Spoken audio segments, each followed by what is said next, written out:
ტელეფონით მიირთმევს საჭმელს ბავშვი უკვე მთელი დღე სკოლიდან მოდის და ტელეფონშია და გამოართმევდა რა ვიცი სასწაული ემოციები ემართება. მოგმართავენ ზუსტად იმ პრობლემით, რომ ბავშვმა საერთოდ დაკარგეს ყველაფრის ინტერესი. ემოცია დაკარგეს ბავშვმა, სიხარულის გამოხატვა დაკარგეს. საიდან აქვს ბავშვს წვდომა? წვდომა აქვს მშობლისგან. აი ფსიქოლოგის რჩევა ამ შემთხვევაში ძალიან მნიშვნელოვანი იქნება. ჩვენ არ ვუკრძალავთ ტელეფონს. ჩვენ ვასწავლით მართვას.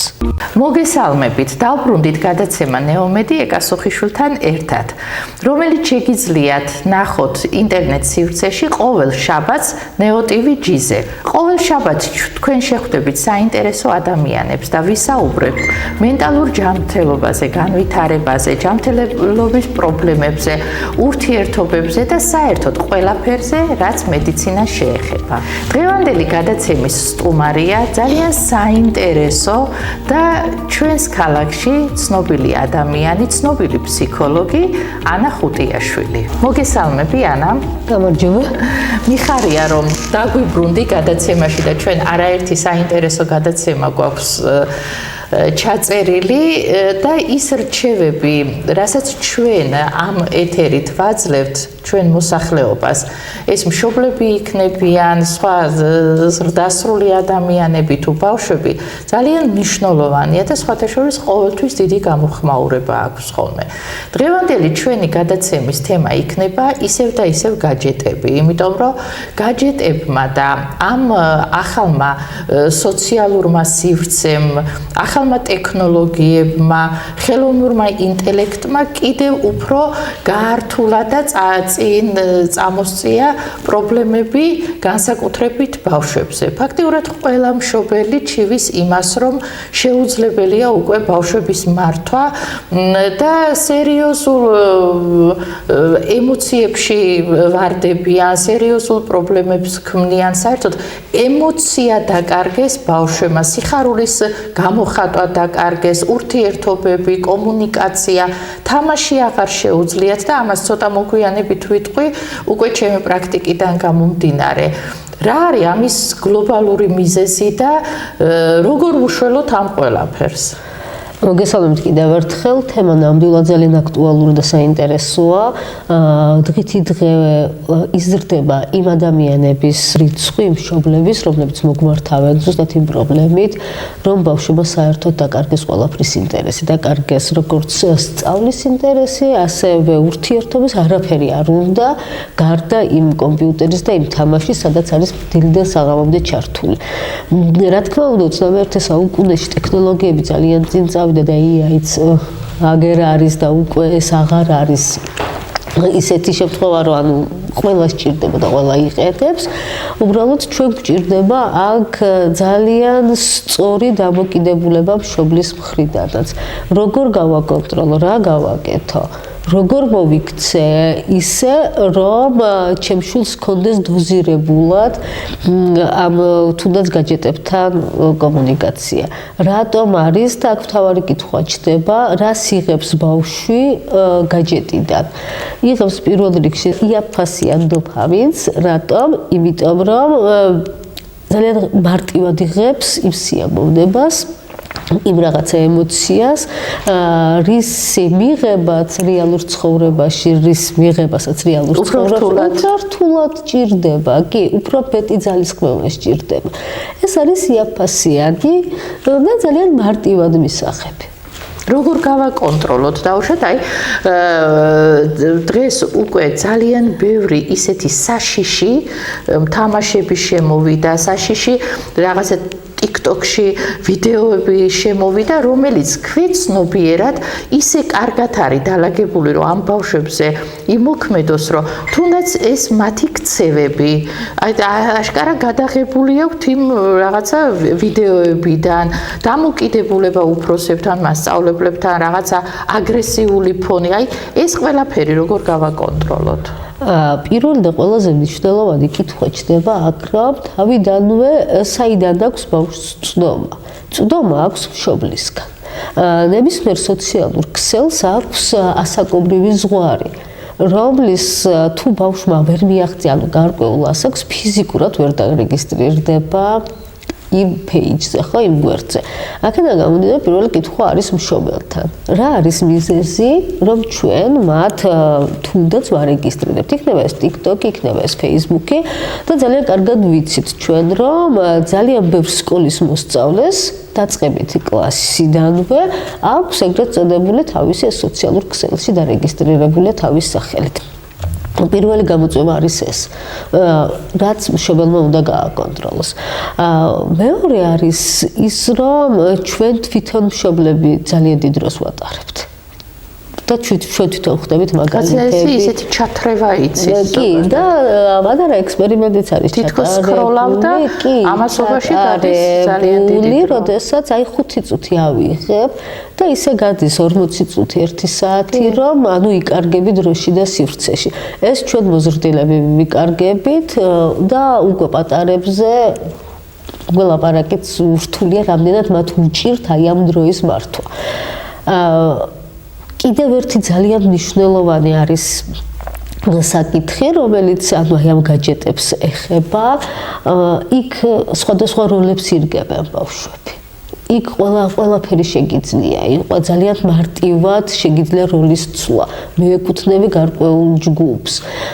რეალურ ცხოვრებაში ამის მიღწევა და ამას უნდა ცოტა მეტი ძალისხმევა, დიდი შრომა და ძალისხმევა. და ფაქტიურად ის რასაც ოცნებობენ, ეს ყველაფერი შეუძლიათ რომ მარტივად იქვე გააკეთო. მე ჩემი სკოლის მაგალითზე ვიტყვი, მეცნიერებათა სკოლაში ჩვენ თავიდანვე ავკრძალეთ ტელეფონები, თუ რამე ტექნოლოგიები სჭირდებათ, მათ აქვთ ყველა საშუალება იმისთვის, რომ იმუშაონ ბიბლიოთეკაში ან კომპიუტერების ოთახში, ან კიდე სხვა სივრცეში, ტელეფონი ნამდვილად არ სჭირდებათ, თუმცა ჩვენ გვქონდა ესეთი შემთხვევები, რომ აი მობილობის შემთხვევაში გადმოსული ბავშვები ძალიან განიცდიან ამ პროცესს.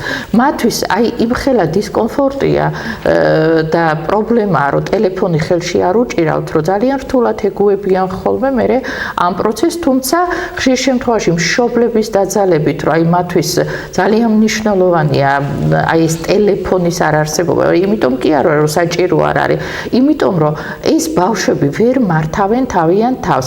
აი დავუშვათ რომ თავდება საგაკვეთილო პროცესი და ურიგდებათ ეს ტელეფონი 5 საათზე მიდიან სახლში, აი 5 წუთსაც არ კარგავენ და რომ შემიმოწმები აბსოლუტურად ყველა არის არაფრის მომცემ თამაშებში შესული.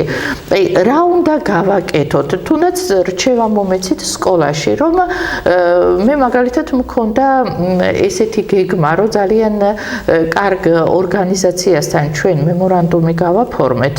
ეს არის ტექნოპარკი, რომელიც ტრენინგებიც ადმინისტრაციამაც და მასწავლებლებმაც გავიარეთ და ხომ არ შევუკვეთო მათ სპეციალური პროგრამა, რომელიც ბავშვს ამ უაზრო და არაფრის მომცემ თამაშებში ჩართავს, არამედ რაღაც ისეთი დაინტერესება იქნება, ალბათ არსებობს, რომელიც რაღაცა შედეგს დადებს, მათ გონებას განავითარებს, მათ პიროვნულ თვისებებს სხვანაირად ჩამოაყალიბებს, უნარებს, აი ფსიქოლოგის რჩევა ამ შემთხვევაში ძალიან მნიშვნელოვანი იქნება.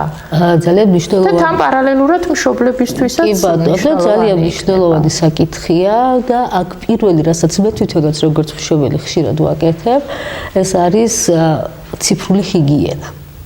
ამ ციფრულ ჰიგიენაზე ანუ მუდმივად გვჭირდება როგორც მშობლებთან საუბარი, ასევე ანუ ეს ციფრული ჰიგიენა რას ციფრული ჰიგიენა ნიშნავს იმას, რომ ბავშვს უნდა ჰქონდეს წვდომა გარკვეულ ეგრეთ წოდებულ აპლიკაციებთან, რომელიც მის ასაკისთვის არის მორგებული პირველ რიგში, მან ზუსტად უნდა იცოდეს რა დროს ატარებს თუნდაც გაჯეტებთან და ამისთვის არსებობს არაჩვეულებრივი პროგრამები, თუნდაც ის Family Link, რომელიც ბავშვს დროს უზღუდავს და აკონტროლებს. მეორე არის ეგრეთ წოდებული და ამას როგორც ოჯახში, ასევე სამეგობროშიც უკვე აქტუალურად ვიყენებთ, ეს არის ტექნოლოგიებისგან თავისუფალი სივრცე. ტექნოლოგიებისგან თავისუფალი სივრცე ჩვენ შემთხვევაში ეს არის სამზარეულო და კვების დროს არავინ არც ერთი ოჯახის წევრი არ ვიყენებთ ციფრულ ტექნიკას და გვაძლევს ძალიან კარგ საშუალებას, რომ ერთმანეთთან მეტი კომუნიკაცია გვქონდეს. ძილის ანუ არ შედის საძინებელში ტელეფონი. არ შედის სამზარეულოში გაჯეტი და ტელეფონი, ეს ის სივრცეა, ანუ თავისუფალი სივრცე გაჯეტებისგან. კარგი, ეს გამოსდის ანა ხუტიაშვილს, იმიტომ რომ არის ფსიქოლოგი და ის ახერხებს მის ოჯახში ამ ყველაფრის დამკვირვებას, მაგრამ თითქმის 99% ბავშვების, აი დაბადებიდანვე არ ჭამს. აი რაც გინდა გააკეთე, სანამ ტელეფონს არ ჩართავ და რამე ვიდეოს არ ჩაურთავ.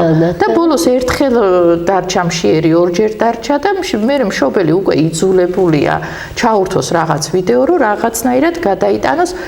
არაფრით არ შეიძლება ის, მაგრამ 99% ასე ყვებას შვილს. მოდით მაშინ დაბადებიდანვე დავიწყოთ, ყვება ეს არის ბუნებრივი მოთხოვნილება. ბავშვი რომელ ყვებაზე ვსაუბრობთ, ძუძუთი ყვებათი ვსაუბრობთ, თუ ბოთლით ყვებაზე, ბავშვი თავის დროზე იკვებება. როდესაც შემოდის ეს დამატებითი საკვები, მაშინ შემოდის გაჯეტიც. მაგრამ მე თუ ემოციურად ვარ ბავშვთან, მე თუ მას, ანუ ნახეთ ჩვენ თაობა, რომელიც ტელეფონების გარეშე გავიზარდეთ, ჩვენ დროსაც იყვნენ უჭმელი ბავშვები და გახსოვს მთელი ოჯახი რომ ჯამბაზი ხდებოდა. რომ გაგვერთოთ თუ გართობაზეა საუბარი. უბრალოდ როდესაც მე გაჯეტით ვაჭმევ და აქ ჯამბაზობა გამოვლილი მაქვს. კი ბატონო, თუნდაც აი როდესაც ჩვენ თვითონაც ჯდებით გაჯეტებთან და ვიწყებთ ყვებას, იმდენად მექანიკურად ვჭამთ, რომ პირველ რიგში სიამოვნებას ვერ ვიგებთ, ანუ რა ვჭამე, გემო და გემოვნება არ ხდება. რეცეპტორები საერთოდ არ მუშაობს, უკონტროლოდ ვჭამთ და ეს არის უბრალოდ ანუ მივიღე საკვები, როგორც ბენზინი ჩავასხე ავტომობილში და всё, ხარისხი და შერგება არის. გავკარგეთ. კი, ანუ აქ ისევ და ისევ. წარმოვიდგინოთ, რომ არ გვაქვს ტელეფონი. ანუ თავიდანვე არ მივაჩვიოთ. უბრალოდ ტელეფონი მარტივი გამოსავალია. მარტივი გამოსავალია იმისთვის, რომ მე მას მარტივად ვაჭამო. ანუ ბოლოს მივდივართ იქამდე, რომ ფაქტიურად პრობლემა არის დიდებში. კი ბატონო, უბრალოდ პრობლემა, ანუ ჩვენ ვუქმნით ისევ იმ გარემოს, ჩვენ ვყიდულობთ იმ ტელეფონს, ჩვენ ვურთავთ ისევ იმ სოციალურ ქსელებს, რომ ბავშვს ჰქონდეს, აი ახლა ისე მომწონს რამდენიმე ევროპულ ქვეყანაში, აიკრძალა ზოგან 12 წლამდე, ზოგან 16 წლამდე, იმიტომ რომ ძალიან საშიში გარდა იმის, რომ ბავშვები ვირტუალურად ჩაერთვნენ, საშიშ სიტუაციებში ხვდებიან ეს ბავშვები ამ სოციალური ქსელის საშუალებით. ანუ ესეთი არიან ფაქტიურად პრობლემა არის ჩვენში და არა ბავშვებში. ანუ ყოველთვის ვიწყებთ მშობლიდან, ხო?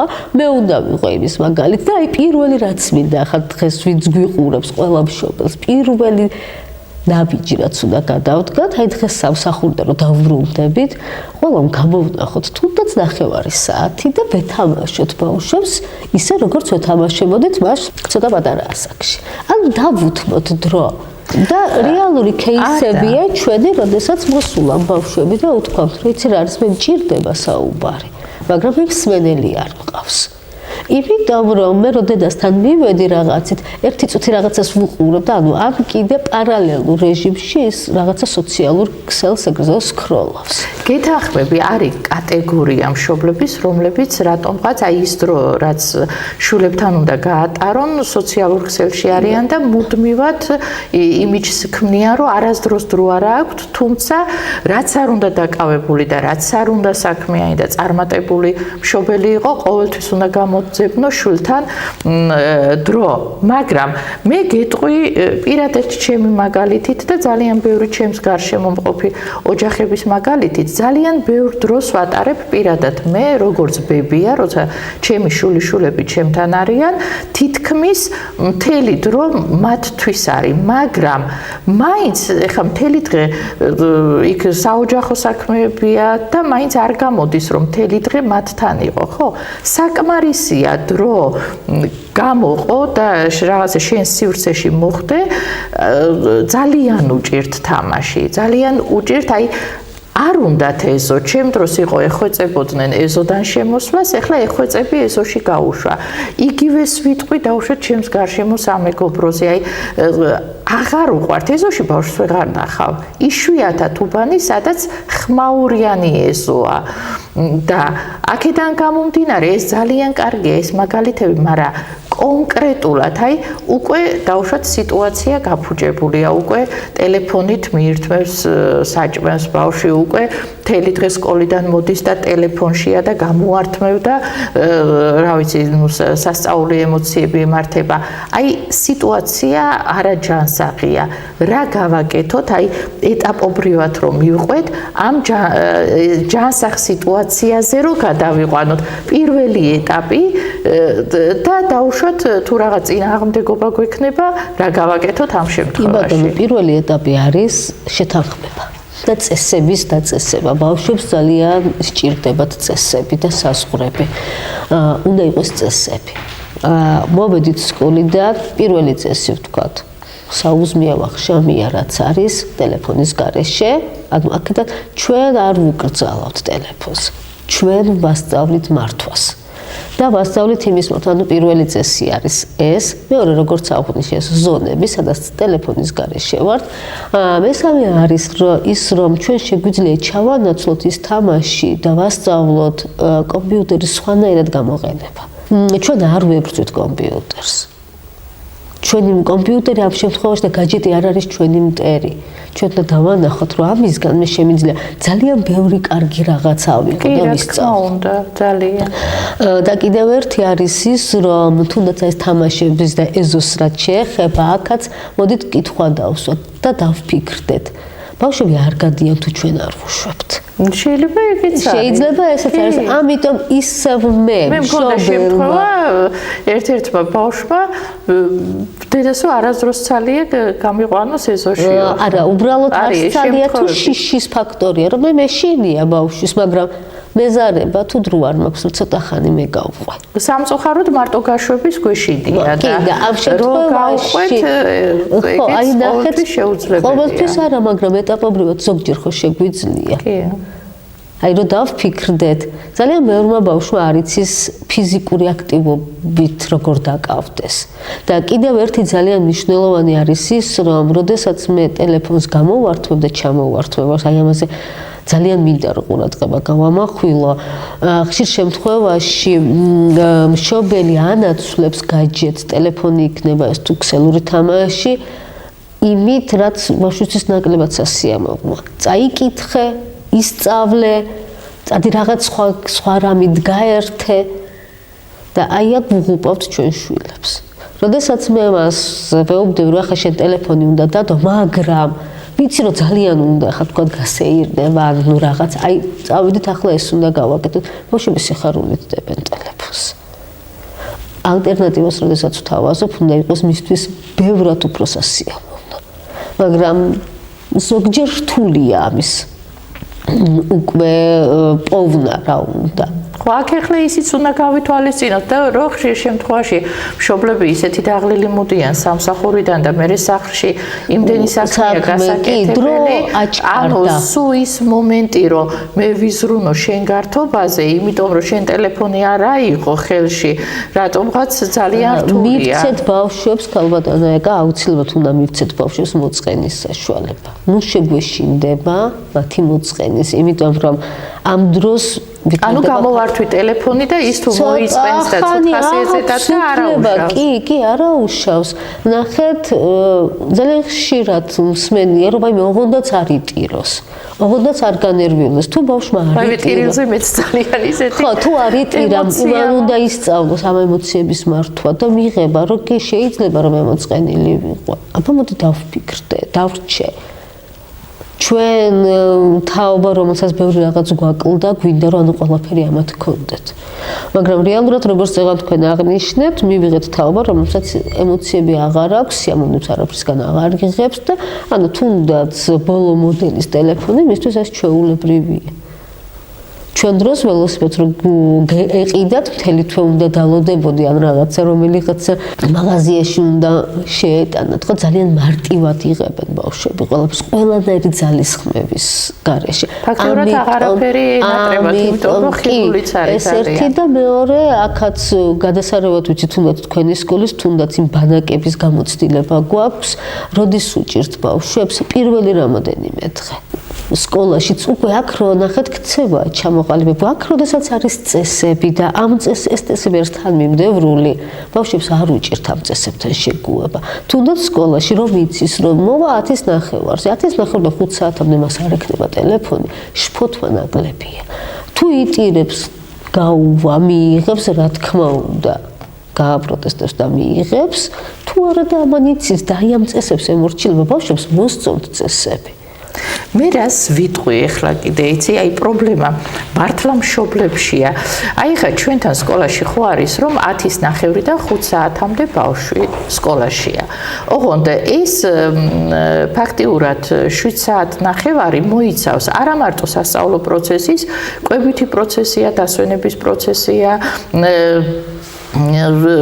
სწავლის ასე ვთქვათ გაკვეთილების მოზადების პროცესია გართობა ყველაფერი ანუ თლიანად მოიცავს ამ ყველაფერს რა თქმა უნდა ეხა ერთ სივრცეში რომ ბავშვი ამდენი ხანია სახში რომ მიდის გარკვეული პერიოდი მას დასვენება სჭირდება დაღლილი მიდის ნებისმიერი ადამიანი სამსახურშიც რო არაფერი აკეთოს სახში რომ მიდიხარ დაღლილი ხარ იმიტომ რომ იმ ერთ სივრცეში იყავი ხო ხშირად მესმის რომ აი იღლებიან ბავშვები იღლებიან იმ დღის თლიანი რუტინით, რაც დაუშვათ სკოლაში. აი, ესეც რომ მშობლებიც რაღაც თვითონ ხელს უწყობენ იმაში, რომ უი, იღლება რითი, სამაგიეროდ იმას არა აქვს ტელეფონი, სამაგიეროდ იმან მიიღო უამრავი ახალი ინფორმაცია, სამაგიეროდ იმას კომუნიკაცია ჰქონდა თავის მეგობრებთან. ნუ ხან დაუშვათ რაღაცა კონფლიქტი მოუვიდა, ხან გადახვეულები მეგობრულად არიან. ანუ აუცილებელია ეს ყველაფერი, მაგრამ აქ უკვე ერთობა მშობლების მთელი არმია და აი ის რაც დავუშვათ მათთვისაც ჩვეულებრივი იყო, რატომღაც ძალიან მტკივნეულად განიცდიან თავის შვილებთან და ესეც რა თქმა უნდა თავის პრობლემას ქმნის. არის რაღაცა ისეთი შემთხვევები, როცა ბევრად უკეთესად აგვარებენ ეს ბავშვები თავის სიტუაციებს და აი თქვენ როგორც ფსიქოლოგი რას ურჩევდით მშობლებს, რამდენად საჭიროა დღევანდელი მშობელი ძალიან ჩაერთოს თავისი შვილის მეგობრებთან ურთიერთობაში. კი, უნდა რაღაცები გააკონტროლოს, მაგრამ აი ეს სიღრმისეულად ყველაფერი ძალიან აუცილებლად არის თუ არა საჭირო რომ იცოდეს და ჩაერიოს ამ ყველაფერში. რა თქმა უნდა, მშობელი უნდა იყოს საქმის ყურში, მაგრამ ჩვენ გვჭირდება მშობლის მხარდაჭერა და არა აქტიურად ჰიპერმზრუნველი მშობელი, ხო? როგორც ჰიპერმზრუნველობაა ცუდი, ისე უგულყოფაა ცუდი, ხო? ამ შემთხვევაში არის ძალიან მნიშვნელოვანია და ძალიან რთული ამ ბალანსის დაცვა, მაგრამ ბავშვებს უნდა ვასწავლოთ დამოუკიდებლად რაღაცა სირთულეების გადალახვა. დამოუკიდებლად მე შემიძლია ვიყო გვერდში მდგომი მხარდამჭერი, მაგრამ არავითარ შემთხვევაში არ უნდა ვერეოდე მის კონფლიქტები, თუ ეს არ არის რა თქმა უნდა რაღაც ყოველთვის გვერდზე მშობელი ვერ ეყოლება. კი, და მშობლის დამოკიდებულებაც ძალიან მნიშვნელოვანია ბავშვისთვის. რა დამოკიდებულებით არის მშობელი აი კონკრეტულ საკითხთან დაკავშირებით. აქვე კიდე ერთმეც როგორც მშობელს ვიტყვი ერთს რომ ხშირ შემთხვევაში ბავშვებს უჭირთ გადატანითი მნიშვნელობით რაღაცეების გაკება. არ ვისაუბროთ სკოლაზე და პედაგოგებზე ბავშვთან ერთად, იმიტომ რომ ბავშვები ამას ცოტა სხვანაირად იგებენ. ძალიან მნიშვნელოვანია რაღაც სირთულე რო ხდება პირველ რიგში კლასის დამრიგებელთან კომუნიკაცია, სკოლის ფსიქოლოგებთან კომუნიკაცია და მხოლოდ შემდგომ რაღაცა გადაწყვეტილებების მიღება. ძალიან მნიშვნელოვანია. ჯერ დავეკითხოთ და აქვე იმასაც ვიტყვი და ვამბობ ხოლმე რომ ყველაფერს რომ მშობელი ბავშვს უჯერებს, თუ ჩვენს პედაგოგები და ფსიქოლოგები ყველაფერს დავუჯერებთ, რასაც ბავშვები ყვებიან, ფანტაზიის დიდი უდარია. კი, 80% ალბათ უკვე უნდა გადავამისამართოთ სოციალურ ზრუნვის აგენდაში, იმიტომ რომ ისეთ რაღაცებს გვიყვებიან ხოლმე ბავშვები, რომ ჩვენც რო ეს ყველაფერი დავიჯეროთ, არ მივალთ კარგ შედეგზე, უბრალოდ ვიცოდეთ მოსმენა. და დავაცადოთ, მოვუსმინოთ საკუთარ შვილებს, რას გვეუბნებიან, დავუსვათ კითხვები და წინასწარ ჩვენი დასკვნები არ გამოვიდანო, დავუსვათ კითხვები, მართლა შენ როგორ ფიქრობ, თვითონ რა შეხედავს გამოსავლის, თვითონ როგორ გადაწყვეტდა ამ პრობლემას. იმიტომ რომ ხშირ შემთხვევაში ბავშვები თვითონ მარტივად აგვარებენ, მაგრამ მშობლის ჩართულობით ეს ნებისმიერი თუნდაც პატარა გაუგებრობა გადადის სერიოზულ დიდ კონფლიქტში. ნებისმიერი ურთიერთობები ყოველთვის მესამე პირის ჩარევით რთულდება. ანა, ძალიან ხშირია კიდე ესეთი მიდგომები, რომ აი ძილის წინ ფსიქოლოგები და ზოგადად პედიატრებიც, ექიმები ძალიან წინააღმდეგები არიან ძილის წინ, რომ ბავშვს რამე ტელეფონი ეჭიროს, ფილმს უყუროს, რაღაცა მულტფილმს უყუროს, ან რაღაცით გაერთოს, იმიტომ რომ გარკვეულწილად ეს აღაგზნებს ტვინის უჯრედებს, ძილს ხელს უშლის, მაგრამ ბევრ მშობელს აქვს ის დამოკიდებულება, რომ თუ ძილის წინ ტელეფონს მისცემს, მისი შვილი უფრო კარგად დაიძინებს.